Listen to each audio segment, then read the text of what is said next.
dia lagi sekolah bisnis di Bandung, bikin produk. Nah itu produknya waktu itu tesnya 2 minggu, bikin produk harus jadi produk. Nah dia bikin bihun dari tepung bihun Rose Brand itu digoreng, terus dia beli bumbu-bumbuan yang jadi gitu, dibikin packaging. Nah dia sowan ke saya, dia nanya nama produknya apa. Terus saya tanya lagi, oh produknya apa? Bihun digoreng. Nama produknya apa? Bihun kekinian snack. Nah karena buat saya logika sederhananya otak manusia itu menangkapnya kan kalau semakin panjang itu susah nangkapnya gitu. Cuman kayak Aira itu kan juga suku katanya pendek. Makanya domain juga kalau 4 huruf kan juga mahal kan. Nah akhirnya saya bilang ganti aja namanya, disingkat. Apa Om? Bikini snack. Jadi semakin pendek itu semakin bagus itu ya. Semakin mudah diingat. Kalau pusat baterai laptop itu kepanjangan ya. Kak ini nanya serius ini. Iya, sebenarnya gini, nggak juga, karena itu mengikuti kaidah Google. Oh, karena Nggak, itu mengikuti kaidah Google sebetulnya. Kan kata Jadi kunci bukan nama. itu berupa kata kunci, bukan berupa brand. jadi bukan brand ya itu ya. Bukan brand. Berarti harus diganti ya kalau mau brand itu. Kalau mau branding ya memang harus diganti. Harus brand diganti. Tegas gitu loh kalau Tegas itu harus Iya, diganti. harus diganti. Ya tergantung Diganti. dia ngejarnya kata kunci doang atau membuat brandnya dikenal. Ya kalau dulu kata kunci memang. Iya. Mungkin Yang sederhana tuh begitu. Tapi mau nggak mau memang pelan-pelan harus memulai brand. Jadi bihun kekinian itu jadi tugas kuliah. Selesai dia kuliah, dia mau coba lagi. Saya bilang terusin aja. Nah ketika dia mau terusin, dia butuh tagline. Zaman aku kecil, itu ada namanya anak mas. Iya. Cara makannya diapain? Diremes-remes kan?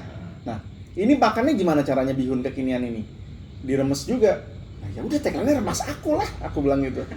Simple. Tapi asosiasi dari getting attention-nya itu kemana-mana. Jadi pikiran manusianya yang kita kelola. Jadi orang berpikir ini produknya jorok kah, apakah?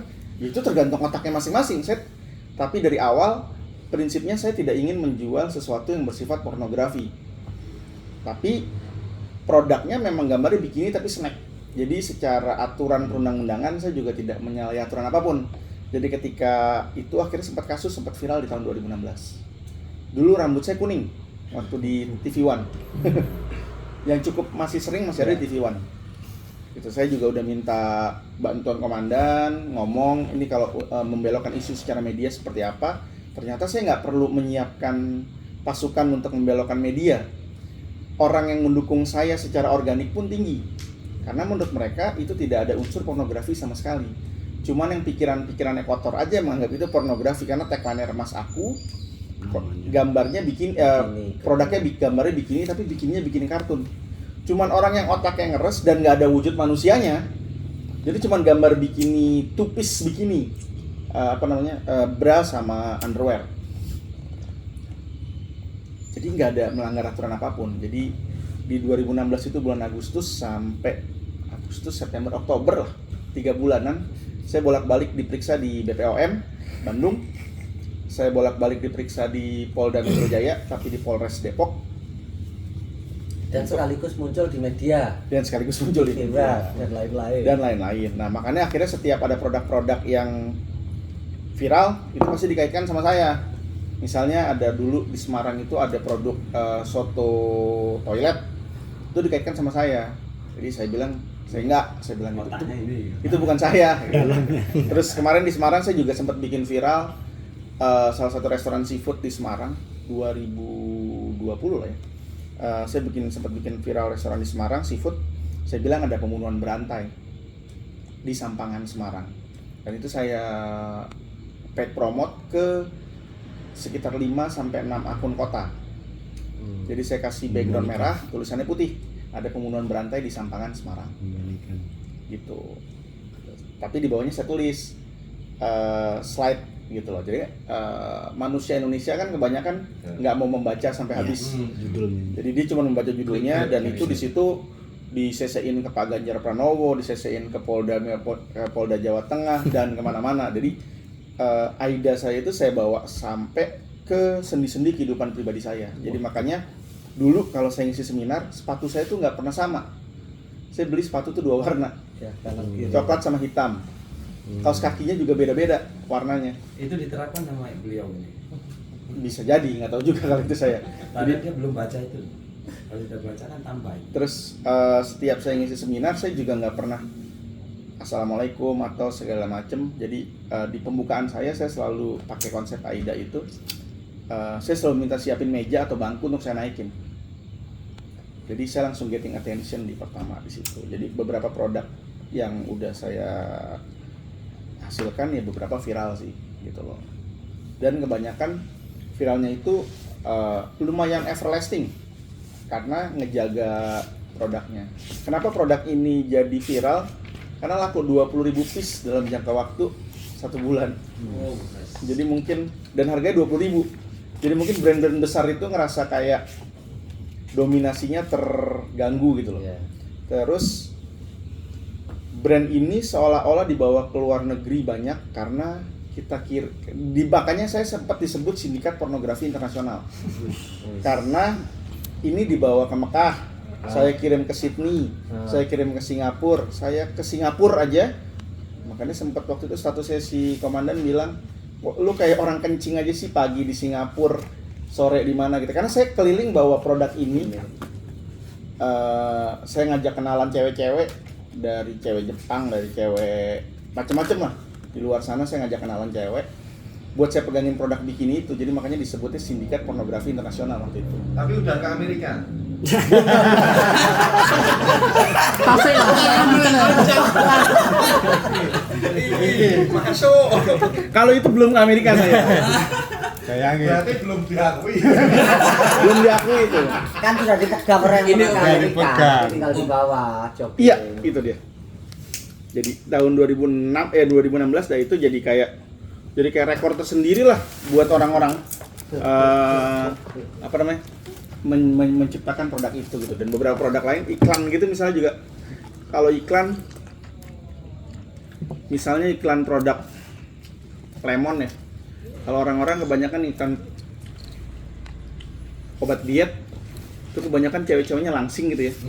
Saya pernah ngiklanin produk Lemona yang minuman lemon itu. Iya, iya.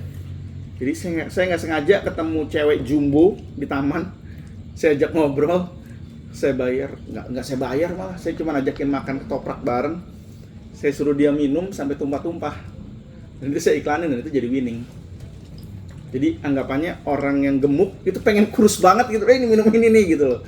Nah, jadi asumsi saya jadi kalau saya bikin landing page saya nggak pernah ngomong saya ngejual testimoni, nggak pernah ngejual apa, nggak pernah gitu loh. Jadi kalimat-kalimat, jadi landing page saya juga ya sederhana-sederhana, nggak pernah yang pusing-pusing. Termasuk yang jus ini om. Jus ini namanya Gemes Jus. Oh. Ini belum saya sentuh secara digital karena saya lagi pusing mikirin produk salon nail saya. Oh. Jadi nail saya itu lumayan rame, kayaknya punya nama. Salon ini belum nyampe setahunnya bulan Mei ini. Karena kan kebanyakan nggak melek digital ya. Yeah. Yang melek digital itu cuma It's Rare di sini. Itu juga ternyata temennya Pak Ahmadi Amrun, temennya Pak Lurah. Jadi ya saya juga circle itu ya saya sendiko dawuh lah. Saya nggak mau melampaui dia, tapi memang secara nama pertama saya ikutan giveaway Instagram. Jadi biar followernya tuh, Iya. ini akun baru kok tiba-tiba followernya banyak banget gitu loh. Terus saya lihat nggak ada yang berani iklan dengan keyword nail art Jogja. Saya langsung iklan, saya hajarnya di Pangsa Tayang. Jadi ya sudahlah, lu mau bagaimana juga ketemunya gue lagi gitu loh. Terus kalau di Google Maps-nya saya pakai brand saya di depan baru kata kunci. Jadi nggak cuma kata kunci doang. Kan ada kompetitor saya pakai kata kunci doang, nail art Jogja gitu kan. Kalau saya nggak, saya pakai brand, baru di belakangnya keyword gitu loh. Nah yang ini sih udah lumayan ada nama. Terus Apa tadi yang pertama dihajar pakai apa tayang? Pangsa Tayang. Pangsa Tayang. Oh, Jadi jam tayang. Pangsa Tayang. Oh, Jadi itu Pangsa iklan saya pasti muncul di halaman 1 paling atas. Pangsa Tayang. Hmm. Apa ya? Di Google. Ya, Di sosial media iklan saya justru dihabisin sama cowok-cowok nggak jelas. Padahal targetnya udah perempuan. Yang ngefek banget malah iklan TikTok. Jadi saya nggak tahu kenapa orang-orang Jogja itu nggak ngiklanin di semua media ya. Jadi kalau saya iklanin di semua media, TikTok, Twitter, saya boost semua. Dan sudah lumayan lah. Gitu. Cuman begitu sudah lumayan, tiba-tiba iklan saya tuh kayak nggak tayang di Google. Saya komplain karena saya juga Google partner, saya komplain. Dia bilang iklannya bagus kok Pak, tapi saya nggak pernah ngeliat iklan saya tayang gitu loh. Saya juga nggak ngerti kenapa. Terus leads gak ada yang masuk. Iya, kebayang dong. Saya ngabisin budget di Instagram, TikTok, Google, YouTube, saya iklanin, tapi nggak ada yang leads masuk satupun. Ternyata ada yang gangguin dengan sesuatu yang dengan orang yang iri hati lah, saya bilangnya gitu.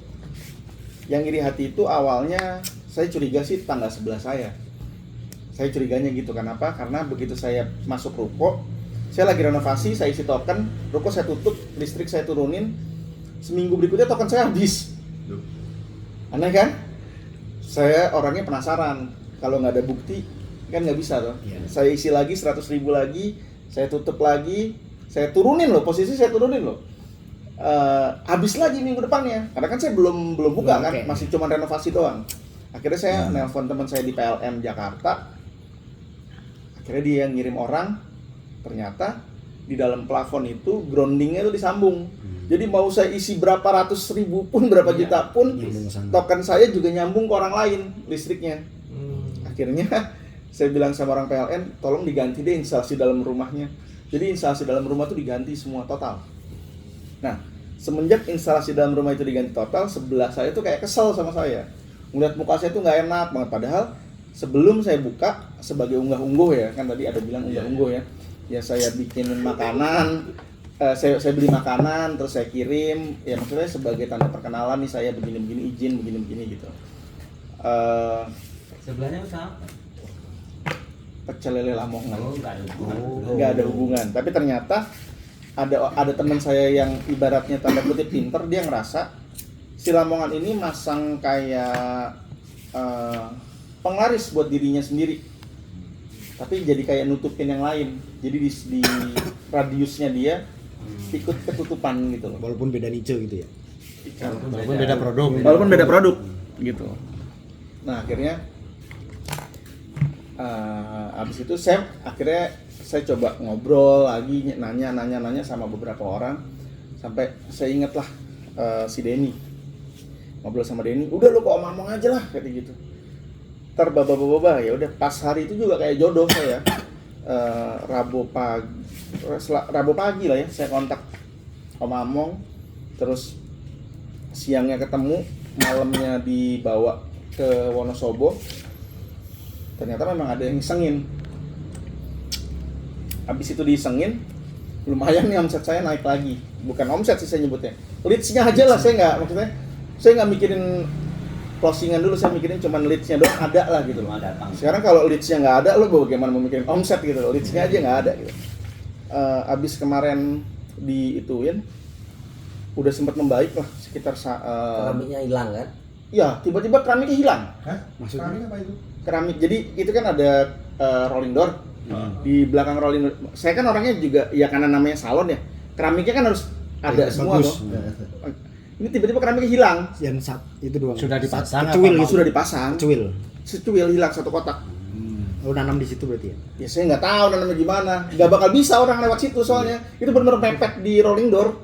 Lu mau gali juga Ada pecah-pecahannya kalau di iya, kalau digali ada pecah-pecahnya, nggak ada sama sekali. Kayak gini om misalnya, Iya. ini hilang gitu. Iya. Iya. Nanti tak tunjukkan yang lebih ngeri dari itu baru kemarin. Udah ya. Terus abis itu selesai, udahlah. Saya tadinya mau fokus nih, mau benerin, mau main di offline lah. Saya pindah ke Jogja lah. Kerjaan saya di Jakarta saya lepas. Karena saya juga kemarin Binomo sempat booming juga kan. Itu saya salah satu oknum di belakang layarnya lah. Ya tapi ini Iklan ya? jadi konsumsi di sini aja lah. Iya. Saya Kan bagian udah selesai juga Binomo kan? masih ada dah. Oh, masih. Yang iklan Om. Hah? Jangan disebut. Dikat ya. Ya nggak tahu lah, saya izin beliau. Orang ini punya beliau kok. Kalau mau ngekat ya beliau coba. Nah ini bisa untuk senjata nih. Iyalah, ya maksudnya nggak banyak orang yang tahu saya megang itu gitu, karena ya memang saya orangnya ya begini aja gitu loh, kadang di Bali, kadang di mana. Semenjak pandemi memang hidup saya jadi agak sedikit lebih sulit gitu, karena nggak bisa bergerak kemana-mana.